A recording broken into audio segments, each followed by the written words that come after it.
दोस्तों आज का टॉपिक बहुत इंपॉर्टेंट है। आपने सुना होगा, लोग ये बात कहते हैं कि हमें कनेडियन गवर्नमेंट से $2,000 आए, $3,000 आए, $5,000 आए। पर वो किस चीज़ की बात कर रहे हैं और उनके कैसे ये 3 या 4 हजार या $5,000 वापस मिले कनेडियन गवर्नमेंट से। तो आज इसी के बारे में बात करेंगे दोस्तों अपने वीडियो में। Welcome back to my channel Indian Baniya in Canada.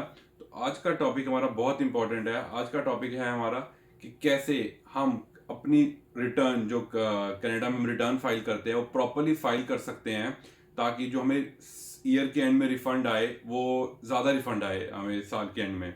और इस टाइम पे ये टॉपिक बहुत इंपॉर्टेंट है, क्योंकि आज जैसे आपको पता है जो कनाडा में रिटर्न फाइलिंग का टाइम है वो अब शुरू होने वाला है।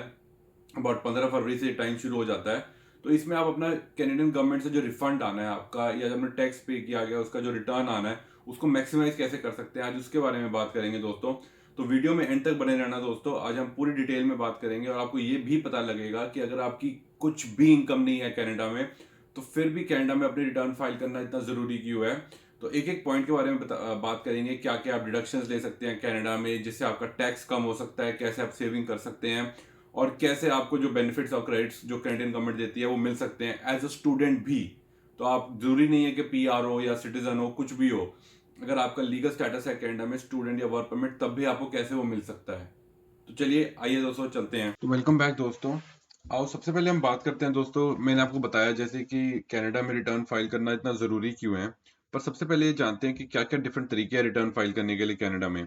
तो इन लिंक्स के चिंता मत करना दोस्तों, लिंक सारे मैं डिस्क्रिप्शन में दे दूंगा आपको, जितने भी डिफरेंट टैब्स हैं। तो आइए शुरू करते हैं दोस्तों। तो दोस्तों कनाडा में रिटर्न फाइल करने के लिए आप या तो सीए से फाइल करवा लीजिए, चार्टर्ड अकाउंटेंट्स होते हैं यहाँ पे, या आपके यूनिवर्सिटी में जो स्टूडेंट्स हैं बाहर में वो फ्री में भी फाइल कर देते हैं, या कुछ फ्री सॉफ्टवेयर भी होते हैं जो मैंने यहाँ पे एक लिस्ट निकाली है। ये 2022 के लिए है, क्योंकि 2023 का अभी टैक्स ईयर शुरू नहीं हुआ है। पर 2022 में जो कैनेडियन गवर्नमेंट से अप्रूव सॉफ्टवेयर हैं जिनसे आप रिटर्न फाइल कर सकते हो, जैसे कि वेल सिंपल टैक्स है, क्लाउड टैक्स फ्री है, ये सब ये फ्री में आपके रिटर्न फाइल कर देंगे। तो इसमें आप खुद भी फाइल कर सकते हो या अपने चार्टर अकाउंट से फाइल करवा लो। इससे कुछ ज्यादा फर्क नहीं पड़ेगा, एज लॉन्ग एज आपको पता है कि मुझे क्या डिडक्शंस लेनी है, मुझे कैसे पैसे सेव करने हैं, तो आप कहीं से भी फाइल कर लो रिटर्न, उसका कोई फर्क नहीं पड़ता है। ये है कि खुद फाइल करोगे थोड़े से पैसे बच जाएंगे, ज्यादा से ज्यादा यही बात है। अगर आप किसी सीए वाला से भी फाइल कराओगे तो वो मोटी मोटी जो आपकी जो बेसिक डिडक्शन होती है उसी के बारे में आपको बताएगा। बाकी तो आपको खुद डिटेल में खुद पता होना चाहिए, ताकि आप उसको बता सको कि मैं ये चीजें भी क्लेम करना चाहता हूँ, वरना आपके ऊपर कोई इतना टाइम नहीं लगाता। वो लोग भी बहुत बिजी होते हैं। तो दोस्तों आगे शुरू करते हैं। तो मैं ऐसा क्यों कह रहा था कि कनाडा में रिटर्न फाइल करना इतना जरूरी है कि आपकी कुछ इनकम हो ना हो, वो इसका रीजन ये है कि ये डिफरेंट बेनिफिट्स हैं जो कनाडा में, और टैग या टैक्स क्रेडिट्स हैं जो इंडिविजुअल्स को मिल सकते हैं। सारे आप एलिजिबल हो तो मिलेंगे, वरना किसी ना किसी कैटेगरी में अगर आप, जैसे भी आपकी एलिजिबिलिटी बनती है वैसे आपको वो क्रेडिट मिल सकता है। जैसे कि child Canada child benefit, GST credit, Canada dental benefit, ये क्लोज हो चुका है। Canada housing benefit, provincial and territorial benefits, हर एक प्रोविंस के अपने बेनिफिट्स भी हैं। डिसेबिलिटी का है, क्लाइमेट एक्शन इंसेंटिव पेमेंट्स है, कनाडा वर्कर्स बेनिफिट है। बहुत सारे बेनिफिट्स हैं यहाँ पे दोस्तों जो आपको मिल सकते हैं, और ये सारे के सारे दोस्तों आपकी रिटर्न से लिंक्ड है। रिटर्न फाइल करोगे तो ये बेनिफिट मिलेंगे, वरना नहीं मिलेंगे। तो एक दो बेनिफिट के बारे में देखते हैं लोगों, दोस्तों सारे तो मैं नहीं बता पाऊंगा, लिंक में शेयर कर दूंगा, आप खोल के देख लेना। सबसे पहले दोस्तों जीएसटी एचएसटी क्रेडिट, ये बहुत फेमस है यहाँ पे। तो ये आपकी एडजस्टेड फैमिली नेट इनकम पे बेस्ड होता है। आप जब भी रिटर्न फाइल करोगे ये टर्मिनोलॉजी बहुत देखोगे, एडजस्टेड फैमिली नेट इनकम। तो इसका मतलब क्या होता है दोस्तों, इसी इसकी अगर आप गूगल पे लिखोगे ये डेफिनेशन है इसकी। तो ये जो टोटल इनकम है हाउस होल्ड की, excluding the income of full time students, तो अगर आप फुल टाइम स्टूडेंट हो और आप पार्ट टाइम जॉब से पैसे कमा रहे हो, उसको एक्सक्लूड करके जो आपकी फैमिली इनकम बनेगी उसको एडजस्टेड फैमिली नेट इनकम कह देते हैं, जिसके बेसिस पे आपके बेनिफिट्स बनते हैं। तो इसमें डिफरेंट स्लैब्स होते हैं, आपको कितने पैसे मिल सकते हैं। अगर आप सिंगल हो तो मैक्सिमम आपको साल के अप्रोक्सीमेटली $500 मिल सकते हैं। अगर आप मैरिड हो $650 मिल सकते हैं, और हर एक बच्चे के जो एज ऑफ 19 के अंडर उसको $171 मिल सकते हैं। अगर आप इसका एक चार्ट भी देखना चाहते हैं तो यहाँ पे एक चार्ट भी दिखाया होता है इनका। अगर आप सिंगल हो तो इससे इनकम कम है, और कोई चिल्ड्रन नहीं है तो कितने पैसे मिल सकते हैं, 2 चिल्ड्रन है तो कितने मिल सकते हैं, ये पर ईयर आपको मिल जाएगा। इस चार्ट में सब दिया हुआ है, मैरिड हो तो कितने मिलेंगे। तो आप ये चार्ट स्टडी कर सकते हो, इससे पता लग जाएगा आपको जीएसटी में आपको क्रेडिट में गवर्नमेंट से कितने पैसे मिलेंगे। दोस्तों फ्री के पैसे हैं, छोड़ने नहीं चाहिए। ठीक है, तो कनाडा में आजकल फ्री कभी भी कुछ फ्री का छोड़ना नहीं चाहिए। दूसरी चीज के बारे में बात करते हैं दोस्तों, क्लाइमेट एक्शन इंसेंटिव पेमेंट। ये गवर्नमेंट ने नया शुरू किया है। यहाँ पे जो पोल्यूटिंग इंडस्ट्रीज हैं उनके ऊपर गवर्नमेंट टैक्स लगाती है और बाद में उसको आपको CIP पेमेंट के रूप में वापस करती है। तो ये कुछ ही प्रोविंस में आपको दोस्तों मिलता है। अगर आप इनकी डिटेल्स में जाएंगे, how much you can get में जाके, तो ये प्रोविंसेस के वाइज होता है। ये इन्हीं प्रोविंसेस में फॉलोइंग, ये जो प्रोविंस है, अगर आप सपोज ऑन्टेरियो सिलेक्ट करते हो तो ये आपको दे रखा है इसमें द बेस अमाउंट, $122 आपको एक इंडिविजुअल के मिल सकते हैं, $61 फॉर स्पाउस और कॉमन लॉ पार्टनर, $30 एक्स्ट्रा पर चाइल्ड अंडर 19। और अगर आप किसी दूर दराज के इलाके में रहते हो ओंटारियो में, तो आपको एक्स्ट्रा सप्लीमेंट भी दे देंगे, वो उससे एक्स्ट्रा पैसे भी दे देंगे जो एड ऑन है। अगर आप इसकी और भी डेप्थ में जाना चाहते हो तो आप इसकी कैलकुलेशन शीट भी खोल सकते हो, जिसमें आपको यहाँ पता लग जाएगा कि आपको कितने पैसे मिल सकते हैं और कितने नहीं मिल सकते। कि जैसे वे आपके बेसिक क्रेडिट लिमिट $122 है, मैरिड के इतने हैं, क्वालिफाइड चिल्ड्रन के इतने हैं, रूरल सप्लीमेंट इतना है, सेम चीज जो वहां बताई गई थी।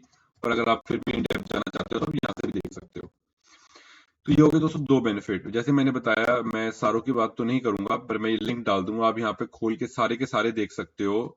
यहाँ पे कनाडा चाइल्ड बेनिफिट भी बहुत होता है, पर ये स्टूडेंट्स के लिए इतना वैलिड नहीं होता। पर अगर आपके बच्चे हैं और आपकी इनकम कम है तो गवर्नमेंट से अच्छे खासे पैसे $500 से $600 महीने के मिल जाते हैं, जबकि आप रिटर्न फाइल करोगे। अगेन, रिटर्न फाइल करना बहुत जरूरी है। तो दोस्तों आगे चलते हैं। ये तो हो गया रिटर्न फाइल करना क्यों जरूरी है और गवर्नमेंट से हमें क्या क्या बेनिफिट मिलते हैं। अब आगे हम पैसे सेव कैसे कर सकते हैं जो हमने गवर्नमेंट को जो टैक्सेस पे करने हैं। तो सबसे पहले दोस्तों यहाँ पे जो कॉमन डिडक्शंस होती हैं वो उसके बारे में बात कर लेते हैं। चाइल्ड केयर एक्सपेंसेस, जो आपके अपने बच्चे के ऊपर खर्चे हो रहे हैं, वो आप क्लेम कर सकते हो, वो आपके टैक्सेबल इनकम में से कम हो जाएंगे। तो अगर मैं टैक्सेबल इनकम में से कम कह रहा हूँ, मतलब आपको उस पर टैक्स नहीं देना पड़ेगा। आप मूविंग एक्सपेंसेस क्लेम कर सकते हो। ये दोनों एक्सपेंसेस आप क्लेम करके अपना टैक्सेबल इनकम कम कर सकते हो। ये गवर्नमेंट की वेबसाइट्स हैं सारी की सारी, तो मैं अपने आप से कुछ नहीं बोल रहा हूँ। आगे बात करते हैं दोस्तों नॉन रिफंडेबल टैक्स क्रेडिट। तो ये समझना बहुत इंपॉर्टेंट है कि नॉन रिफंडेबल टैक्स क्रेडिट्स क्या होता है। तो पहले देख लेते हैं कौन से होते हैं। तो आपकी इसमें कनाडा एम्प्लॉयमेंट अमाउंट आ जाती है, interest paid on students loan. ये सिर्फ अगर आपने स्टूडेंट लोन कनाडा से लिया है तब वैलिड होता है, इंडिया के लिए वैलिड नहीं होगा। या आपने tuition education and text books वाला लिए हैं तो उसके लिए वैलिड हो जाएगा। सबसे पहले ये देखते हैं जो ट्यूशन वाला है वो सिस्टम कैसे वर्क करता है नॉन रिफंडेबल टैक्स क्रेडिट का। दोस्तों ये एक वेबसाइट है, टर्बो टैक्स, बहुत फेमस है यहाँ पे। तो इस पे पढ़ते हैं कैसे ये non refundable tax credit work करता है। तो अगर आपका सपोज ये एक आपको सर्टिफिकेट मिलेगा यूनिवर्सिटी से T2202, जिसमें आपकी एलिजिबल ट्यूशन फीस लिखी होगी, जितनी आपकी ट्यूशन फीस है। अगर सपोज आपकी ट्यूशन फीस $1000 थी जो आपने साल में पे करी है, तो आपको जो नॉन रिफंडेबल टैक्स क्रेडिट मिलेगा वो 1000 इंटू 15% ऑफ दैट, जो लोएस्ट गवर्नमेंट का टैक्स स्लैब है वो 15% है, उससे मल्टीप्लाई करके आपको $150 का नॉन रिफंडेबल टैक्स क्रेडिट मिलेगा। इसका मतलब ये है कि अगर आपका उस साल में $150 का आपने टैक्स गवर्नमेंट को पे किया है तब तो आपको रिफंड आ जाएगा। अगर आपका $150 टैक्स नहीं बना है, आपका $100 बना है, तो आपको $100 वापस आएगा। $50 वो गवर्नमेंट अगले साल के लिए रख लेगी। अगर आप अगले साल जब $100 भरोगे तो $50 तब वापस आएंगे। तो अगर आपको उतना टैक्स बनता है फिर तो उतना ही वापस आ जाएगा, अगर उससे कम बनता है तो कम ही वापस आएगा, और वो बैलेंस आपका नेक्स्ट ईयर में एडजस्ट हो जाएगा जब नेक्स्ट ईयर आप एक्स्ट्रा टैक्स भरोगे। तो इसलिए इसको नॉन रिफंडेबल टैक्स क्रेडिट कहते हैं। और ये 15% से मल्टीप्लाई कर देते हैं। कई स्टूडेंट सोचते हैं हमने $30,000 फीस भरी है तो हमें $30,000 वापस आना चाहिए, ऐसा नहीं होता है। इसको 15% से मल्टीप्लाई करके तब इसकी डॉलर वैल्यू निकाली जाती है। तो ये समझना बहुत जरूरी है, और इसके लिए आपको ये फाइल करना होता है। ये सर्टिफिकेट यूनिवर्सिटी के पोर्टल में मिल जाता है आसानी से, तो इसमें कोई इशू नहीं होता है। आगे चलते हैं दोस्तों। तो ये हो गया हमारे नॉन रिफंडेबल टैक्स क्रेडिट्स। और उसके बाद जो थोड़े हम रिफंडेबल टैक्स क्रेडिट की बात कर लेते हैं। इसमें कनाडा ट्रेनिंग क्रेडिट आ जाता है, और ये अभी नया शुरू हुआ है 2019-20 में। ये आ जाता है tax credits and benefits for individuals. तो एक कनाडा ट्रेनिंग क्रेडिट के बारे में बात कर लेते हैं दोस्तों, कि ये कनाडा ट्रेनिंग क्रेडिट क्या चीज है। अगेन मैंने एक वेबसाइट यूज की हुई है यहाँ पे जो वैलिड है, इसमें कोई इशू नहीं है, आप ये यूज कर सकते हैं। तो ये एक रिफंडेबल टैक्स क्रेडिट है, करेक्ट। आपको हर साल $250 तक का और मैक्सिमम ऑफ इंडिविजुअल के $5000 ड्यूरिंग अ लाइफ टाइम आपने अगर अपनी पढ़ाई पे या किसी चीज पे पैसा खर्चा है तो आप वो क्लेम कर सकते हैं, उससे आपकी टैक्स लाइबिलिटी कम हो जाएगी। पर इसके लिए एलिजिबल होने के लिए कुछ कंडीशंस हैं, तो ऐसा नहीं है कि हर बंदा एलिजिबल है इसके लिए। तो इसमें आपकी मिनिमम एक तो इनकम होनी चाहिए $10,000 की, ठीक है, ये एलिजिबल ट्यूशन फीस में नहीं था। आपकी इनकम 10,000 से लेके 1.5 लाख तक होनी चाहिए। 1.5 लाख नहीं है शायद, वो 1,48,000 कुछ है। और आपकी एज 26 से 65 के बीच में होनी चाहिए। ये इसकी कुछ कंडीशंस हैं। तो और इसमें कौन से प्रोग्राम्स हैं वो सब दे रखा है, कौन से प्रोग्राम इसमें वैलिड हैं। और यहाँ भी अगर आप जाके देखोगे ना, तो इनकी वेबसाइट पे अगर आप खोलोगे कनाडा ट्रेनिंग क्रेडिट लिमिट, तो इसमें सब दे रखा है आपको। अगर आप इसको एफएक्यूज को खोलोगे, ये what is Canada training credit limit, इसकी कैलकुलेशन कैसे होती है, और who is eligible to claim, इसकी एलिजिबिलिटी क्या है, इसमें सब कुछ दे रखा है, एज और वगैरह। तो इसका भी लिंक मैं डाल दूंगा। इसमें सारे क्वेश्चंस के आपको आंसर मिल जाएंगे। और एक क्वेश्चन जो मुझे लगा बहुत इंपॉर्टेंट है आपके लिए जानना, वो मैं बता देता हूँ आपको, कि क्या आप कनाडा ट्रेनिंग क्रेडिट और existing tuition tax credit same साल में क्लेम कर सकते हो। तो जैसे आप कॉलेज गए, यूनिवर्सिटी गए, आपने $1,000 पे किए, तो क्वेश्चन आएगा कि मैं दोनों में क्लेम कर सकता हूँ? नहीं, आप एक में क्लेम कर सकते हो। और ये आपको देखना है कि आपके लिए ज्यादा बेनिफिशियल क्या है।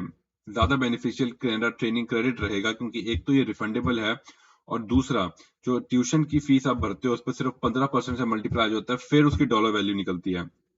पर जो कनाडा ट्रेनिंग क्रेडिट लिमिट है, उसका 50%, अगर आप इसकी डेफिनेशन देखोगे, एक सेकेंड, सो अगर इसकी डेफिनेशन देखो, calculation the, the amount of Canada training credit limit will be the lesser of half of the eligible tuition and fees paid in respect of that year and the individual's Canada training limit for that taxation year। तो आपको $250 हर साल मिलते हैं। अगर आपकी $500 की fees है तो आपको $250, अगर आपने $500 ट्यूशन के दिए हैं तो आपको $250 कनाडा ट्रेनिंग क्रेडिट लिमिट के मिल जाएंगे, तो वही क्लेम करने चाहिए। पर अगर आप $500 ट्यूशन फीस में क्लेम करोगे तो आपको $500 15% से मल्टीप्लाई करके वो $75 ही मिलेंगे, तो उसका कोई फायदा नहीं होगा। तो कनाडा ट्रेनिंग क्रेडिट लिमिट में उसको क्लेम करना चाहिए। पर ये सिर्फ वैलिड है $250 तक, तो उससे ज्यादा इसमें डालने की जरूरत नहीं है। अगर आपकी $250 की लिमिट है, सबसे पहले इसको एग्जॉस्ट करो, बाद में ट्यूशन फीस में डाल दो, तो वो उसकी सेंस बनेगी।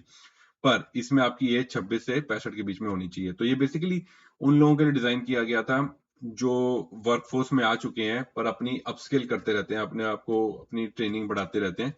तो होपफुली दोस्तों, ये वीडियो देख के आपको ये समझ आया होगा कि कनाडा में कैसे आप लोग अपना टैक्स बचा सकते हैं, जो ऑलरेडी आप टैक्स गवर्नमेंट को भर चुके हैं उस पर रिफंड कैसे ले सकते हैं।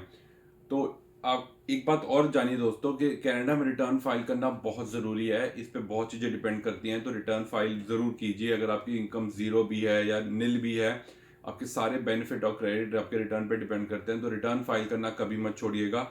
आगे जाके आपको कोई लोन चाहिए, क्रेडिट चाहिए, कुछ चाहिए, आपको हर जगह आपके रिटर्न के बारे में पूछा जाएगा, तो रिटर्न ज़रूर फाइल कीजिए। तो होपफुली दोस्तों आपको वीडियो अच्छी लगी होगी। चैनल को लाइक और सब्सक्राइब जरूर कर देना। जय हिंद।